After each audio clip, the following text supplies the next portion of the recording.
Welcome to the Purpose for Life podcast. I'm your host, Suzanne Roberts, author of It's Deeper Than That and founder of The Great Reconnection. I'm so excited to have Karen Cohen here with us today from California and to be inspired about peace. So thank you so much, Karen, for being here. And why don't we start with why is peace so important to you and why now? Well, it always has been. And I've pretty much realized that my purpose on earth, it took me 7 decades to figure it out, but that my purpose is to spread peace. So I don't really have a why. It just is. It just is who I am. The phrase "Let's be peace," which is what the title of the book is. It came from about 25 years ago. I read a book by a woman named Lynette Carroll, and in it she said, "We can be peace one person at a time," and it just resonated with me. And so I started putting that on my social media, and it has really evolved from there. But I'm so blessed to have found that that is one not the only purpose, but it's one of the main purpose that, I've come to this planet and at this time, and spreading peace is certainly as important today as it was yesterday and as it will be tomorrow. And the goal is really and the book is about, but also the mission, because there's the Let's Be Peace movement, is to let people know that the peace comes from inside, and that when we are peaceful inside, we'll spread the peace. I'm in a vintage writers group, and there's one woman who doesn't believe says she doesn't believe in any of the things that I write about or that I think, but she says every time we're on a Zoom together, she feels more peaceful. Well, to me, there's nothing there's no greater compliment that I can get for that, because that is my mission. The book, is also about alternative health and wellness, because my belief and the belief of the contributors to the book is that when we are healthier, we'll be more peaceful, and when we're more peaceful, we'll be healthier, and there's all kinds of tips about that in the book.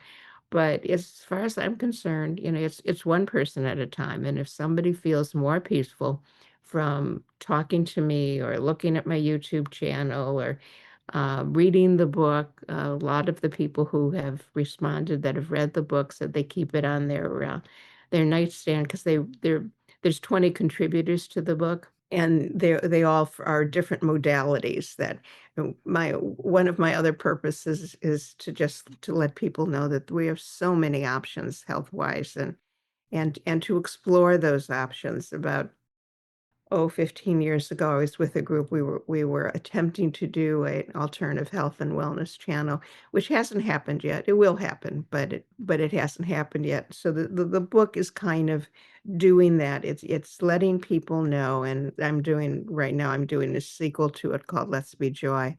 So Mm. it's letting people know just different methods that they can use, teammates that they can gather, Eastern and Western and, non-definable methods. It's just been part of my mission to let people know that we have lots and lots of alternatives, and we are such unique individuals, each one of us, and we all bring a different sensibility to the earth, and what works for one is not necessarily going to work for the other. And I say quite a few times in the book is, if it resonates with you, embrace it, and if it doesn't, move on. It's fine. They're just this is just to give you knowledge of the great alternatives, and the bottom line is to love and trust yourself and make the decisions for yourself, to not turn over your health and wellness to others. Can use them as I call them teammates, but use your personal GPS system to figure out what's the best for you, because only you know that. What brought you into the realm of looking at multiple options for health and wellness? Tons of reasons. There was one big thing that happened, but I had already been into alternative health and wellness for years. About 15 years ago, I had what I call a heart episode because I would never presume that my heart would attack itself, which is what doctors call it. I'm going, how ridiculous is that? So, but I had an episode, and what I was already very much into meditation and journaling and using things like acupuncture and massage and things like that. And one of the and so when I had the hard episode, which I write about in my first book called "It's About Time," my award-winning TV adventure, I talk a little bit more about my personal journey. So when I had the hard episode, I was able to be in intensive care unit and spend a girlfriend and I spent a lot of time for the 3 days that I was there teaching the nurses there about nutrition and alternative. These were and these were people right out of college. I mean, within the last 5 years, and they still had no nutrition training. 3 weeks, doctors, I'm told, don't get more than 4 weeks. So it was I figured I was put in that position so that I could help enlighten some of these people, and it's been a long time, ambition of mine, and again, it will happen. It'll probably be it was we were originally gonna do a cable channel. It'll probably be a streaming channel now, but that's the personal thing that happened, but I was already, exploring it.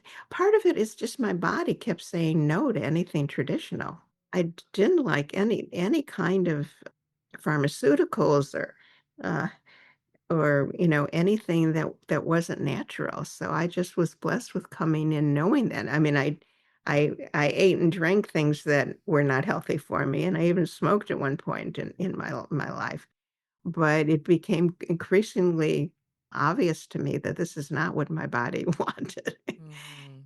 and so I sought out other, alternative things, but, part of it is just being blessed with knowing early on, knowing about my body and learning to listen to my body, that I'm optimistic that your listeners will learn to do. The more we listen to our body, the healthier we're gonna be. Our body's brilliant and tells us everything, but there's nothing that I believe that your body won't tell you. It's whether or not you listen. I call it our internal GPS system. If we listen to that, and that's intuition, there's many different names for it. But if we listen to that, we will have, I think, an easier time of finding our way to health and wellness, mental and physical. I was just going to ask you, how do you define health and wellness? What does that mean to you? It is overall feeling good. It's a feeling, it's a constitution. It's a mentally and physically knowing that you are doing everything you can do to lead the best life you can. And for the health part, your body, it's listening to your body and knowing if something is telling you, I'm not happy right now, to check out what the resources are, find out. And again, I encourage you not to just Google symptoms, but find people who are schooled in those parts of the body and to help you figure out what alternatives work for you. And again, I don't discourage anyone for going for medical assistance. It's very valid, and Western medicine has wonderful techniques. But to me, it is healthier to look to different alternatives and then decide for yourself which is best for yourself. And the 20 contributors in the Let's Be Peace book all talk about that, quite a few talk about their journeys. There's one woman, Brenda Michaels, who had 4 different cancers before she turned to and she used Western and Eastern together, but she quite eloquently she wrote a book called Gift of Cancer, and her name is Brenda Michaels, and she talks about her journey and how she went only traditional, but then when she started to really look at what the mental reasons were that might have caused some of the physical issues, she she's been cancer-free for over a decade. So there's stories like that in the book that hopefully will inspire our readers to just take a look at themselves as being very very powerful in terms of what they do for their body, is being able to be in control and, and to trust our GPS system. One of the questions that I asked of all the contributors is, what does your own best doctor mean to you? I'm asking the reader to read the book because there are 20 contributors plus me, and we all have a different opinion about that, but we all have something to say about that.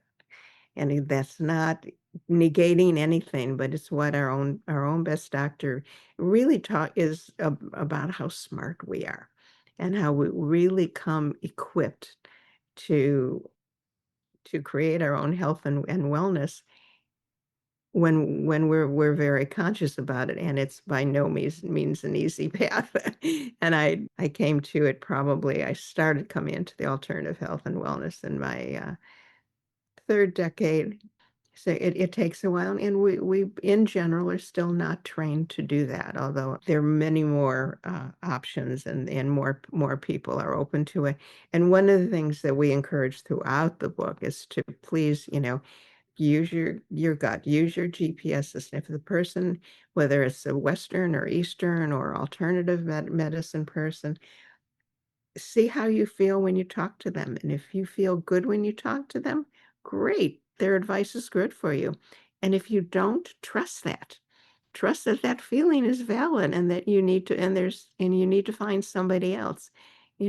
Some of us tend to, and I'm sure I did in the early days, well, this is the doctor and they're supposed to know what's best for me, before I knew that I know what's best for me to some degree.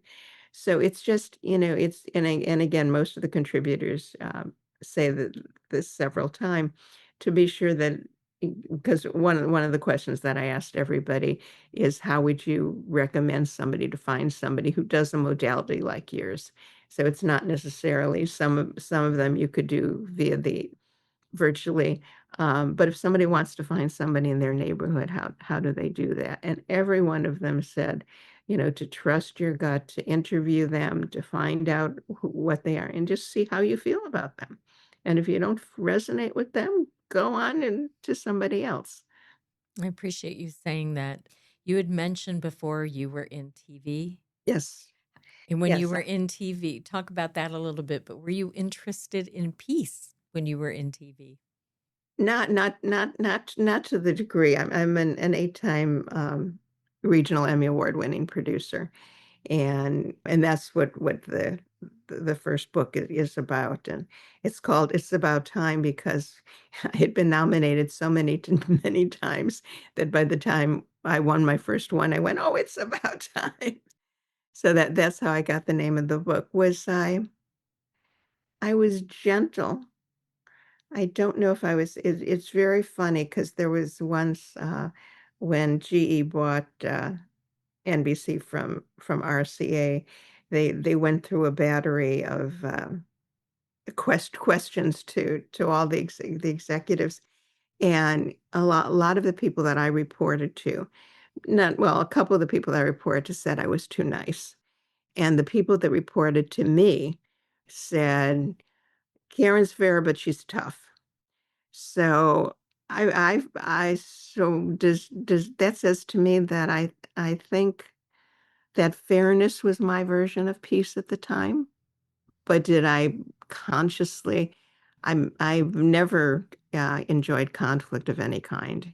And I was also program director and executive producer at the NBC station in New York, and I would mediate the staff. I had about 70 people reporting to me at one point, and I would mediate the situations.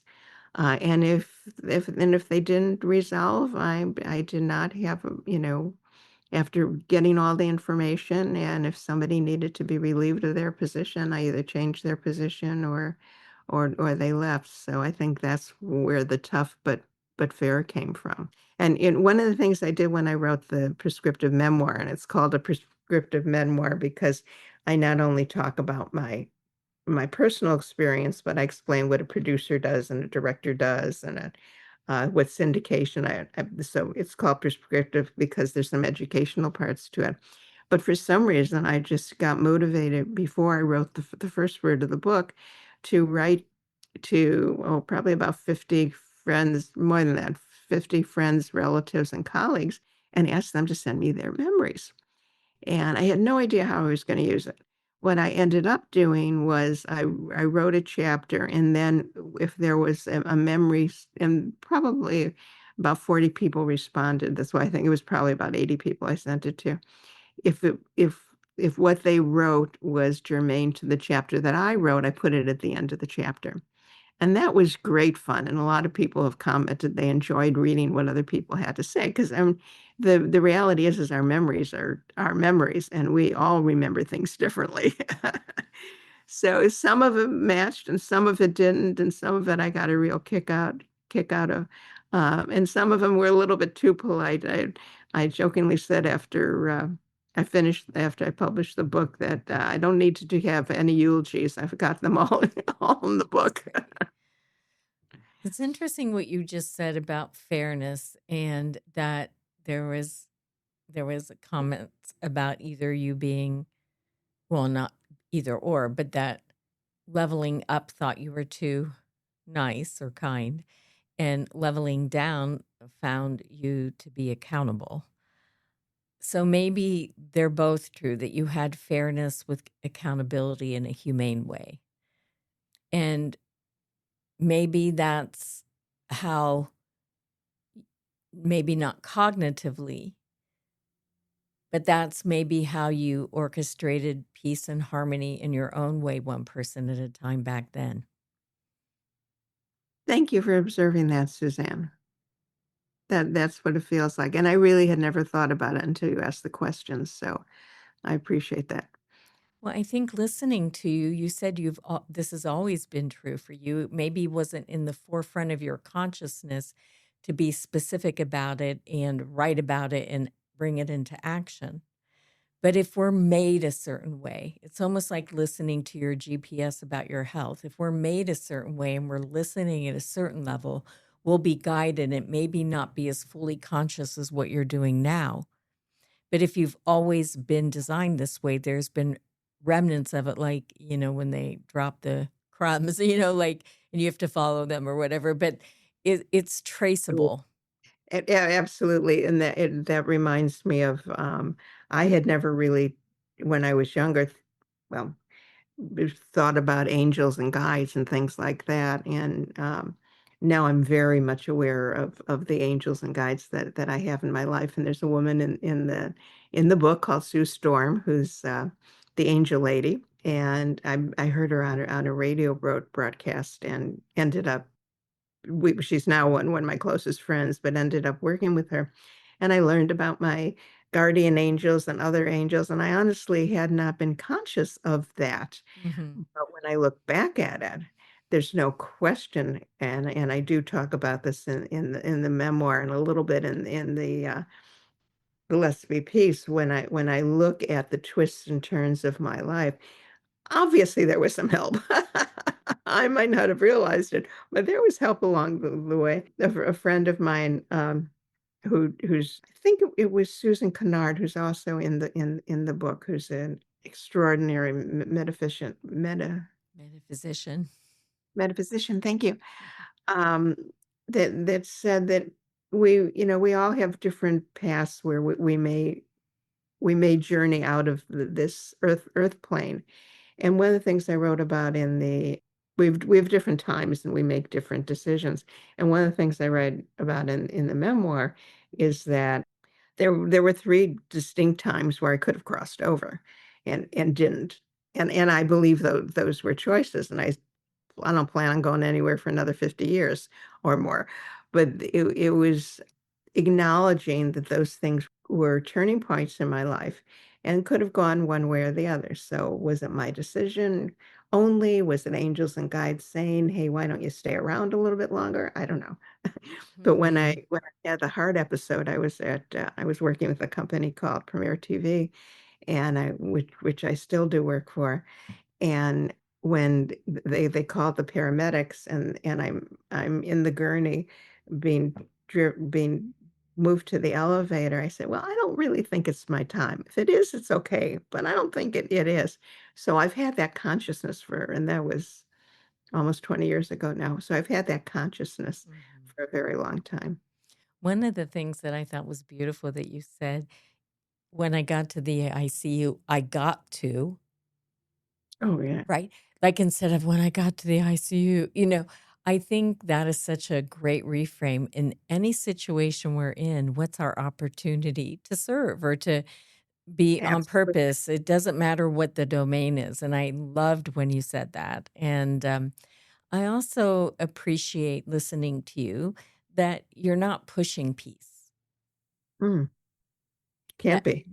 right. But yes, it's true, but that isn't always how people operate. So I appreciate that, your magnetism of what you emanate is impactful Yeah. because you're cultivating it inside of you. I have a friend that, well, she's my soul sister, but she's been a friend since college. And many, many years ago, she looked at me and she said, "Karen, we're all on the same path. We're just at different paces." And I think that's so true. So, when an individual is ready to find peace in their life, they will. And, Mm. we give tips in the book. One of the things I do want your listeners to know is that at the website, letsbepeace.com, they can sign up to get a complimentary PDF copy of peace tips. There's like 12 Oh, or 13 nice. I love that. of just things that they can do, and a lot of your listeners will know these things, but when they have these tips, it's reminders, Yeah. it's journaling, it's, meditation, it's forgiveness. I'm really big on forgiving yourself and forgiving others, and the path to peace, and I talk about that quite a bit on my YouTube channel. My girlfriend Connie, she's right. We're all on the same path. We're all going to get to the same place at some point, but we're doing it at different paces. I love that you have tips because while we know the world can get overwhelming, Yes. and to be reminded is really important. And I think that we all need daily, our mind daily needs reminders to turn our attention inward towards that peace. One of the tips is just based on something that I do, and I do my gratitudes when I get out of bed in the morning, before I get out of bed in the morning, and then before I go to sleep, I just talk about how out loud and sometimes just to myself how grateful I am for so many things in my life. And it's a reminder for me Hmm. of all the extraordinary opportunities we have in living. I mean, I'm just grateful for the people that I know. I'm very grateful for, Suzanne. I Me mean, that too. the places that we end up interacting in. So I remind myself of those things on a daily basis, and that helps me be peace. Nice. Thank you. We're going to begin to need to wind down for right now. I always like to ask my guests this question. What do you think the purpose for life is? It's as individual as we all are. And my purpose, it is spreading peace and options for health, but there's no one purpose. I believe we come here with things things that we have chosen to do. Now that's a little bit woo woo for some of the people in the audience, but I do believe we come in. We have certainly we have alternatives, but I believe the purpose of life is as individual as each one of us is. So if peace resonates with you, that could be it. If health and wellness, if helping people, period. I mean, I think when we get quiet and we are more peaceful, we are more likely to know what our purpose is. Mm. Thank you. So tell You're us again how listeners can get a hold of you because you've given lots of things today, but let's hear. Well, the best place to get the peace tips is letsbepeace.com. Great. And then you just sign up and then download the PDF copy of the peace tips.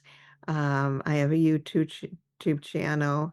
You can buy either one of or both of the books at Amazon. Just put in Karen Lee Cohen. Be sure to use the Lee because there's a million Cohens out of that. And it's Cohen, right? Correct. Yeah, it's Karen. Karen, and it's KrenLeeCohen. Great. Perfect. The first when I published the It's About Time book and it was on Amazon, a friend said, "Do you know you can just put your name in Amazon and it'll come up?" And I didn't know it. I was just so excited. I know, it's kind of wild. Isn't it fun? Yeah, it is. It is. Yeah. Anything else you'd like to leave for our listeners here today? My anthem is love and trust yourself. I sign all my social media with that. And if you can think about what love and trust yourself means, I think some of these alternatives and modalities will make sense, but it's taking the time to quiet yourself and finding that out. And so I recommend you get the peace tips, and that'll help you do that. That's amazing. Thank you so much. Thank you so much, Karen Lee Cohen.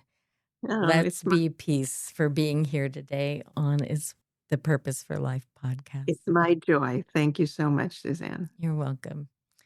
Listeners, thank you for listening in. Remember, every other week is Wisdom Wednesdays in between the interviews where you get 10 or 12 minutes of juicy wisdom to listen to. And I'm signing off as Suzanne Roberts, author of It's Deeper Than That and founder of The Great Reconnection. Until next time, thank you.